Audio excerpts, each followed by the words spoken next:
সুপ্রিয় দর্শক, আমি এখন দাঁড়িয়ে আছি হুয়াংপু নদীর তীরে। এটাকে বলে দা বান্ড। এই দা বান্ড হচ্ছে আসলে এই জায়গাটা সারা পৃথিবীর মধ্যে অন্যতম একটা সেরা আধুনিক যে নগরায়নের জন্য সবচেয়ে বিখ্যাত একটা জায়গার মধ্যে একটা। আপনারা দেখছেন আমার পিছনে পৃথিবীর সবচাইতে বড়, মানে সেকেন্ড যেই বড় সাংহাই টাওয়ার অবস্থিত, এবং এর পাশে আরো দুটো বড় বিল্ডিং আছে। এবং সাথে আপনারা জানেন যে এই সাংহাই টাওয়ারটা আসলে কি, অনেকে বলে থাকেন যে দুবাইয়ের বুর্জ খলিফা সবচাইতে বড়। হ্যাঁ, এটা সেই উপরের যে এন্টেনা টাইপের, এটার জন্য বুর্জ খলিফা সবার বড় হলেও এই সাংহাই টাওয়ার হচ্ছে ইউজেবল যে জায়গাগুলা, ফ্লোরগুলা, এই ফ্লোরের হিসেবে এইটা সবচাইতে বড়। এবং সবচাইতে আকর্ষণীয় একটা ব্যাপার আমি আপনাদের বলছি,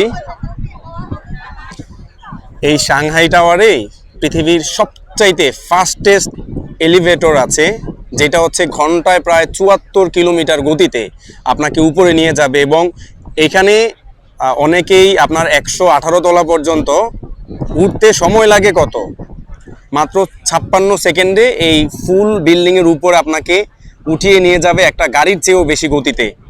এবং এই সাংহাই টাওয়ারের যেই সিঁড়িগুলো আছে, সবগুলা সিঁড়ি যদি একত্রিত করে তাহলে প্রায় ১০ কিলোমিটার লম্বা আপনি মানে সিঁড়িটা হবে, সিঁড়ির লেন্থ হবে প্রায় ১০ কিলোমিটার।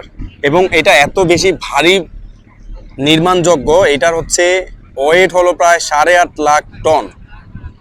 তো চীনা সরকার ইতিমধ্যে এই সাংহাই টাওয়ারকেই সর্বোচ্চ তাদের যে উচ্চতার বিল্ডিং হিসেবেই তারা ধরে নিয়েছে, কারণ চীনা সরকার আর এর চাইতে বড় বিল্ডিং নির্মাণ করার অনুমোদন দেয়নি।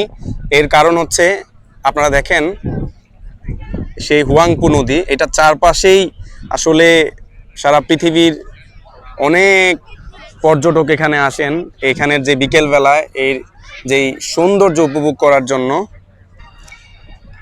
চীনা সরকার বহুতল ভবন অনেক বেশি উচ্চতার নির্মাণ করার অনুমোদন এখন আর দিচ্ছে না, কারণ এটাকে তারা একটু রিস্কি মনে করেন। তারপর হচ্ছে এটা খুবই এক্সপেন্সিভ, এবং অনেক ক্ষেত্রে দেখা যায় যে এটা দরকারের চেয়েও এখানে একটা শো অফ চলে, যেটা দেশের অর্থনীতির জন্য একটু নেতিবাচক দিক হয়ে দাঁড়ায়।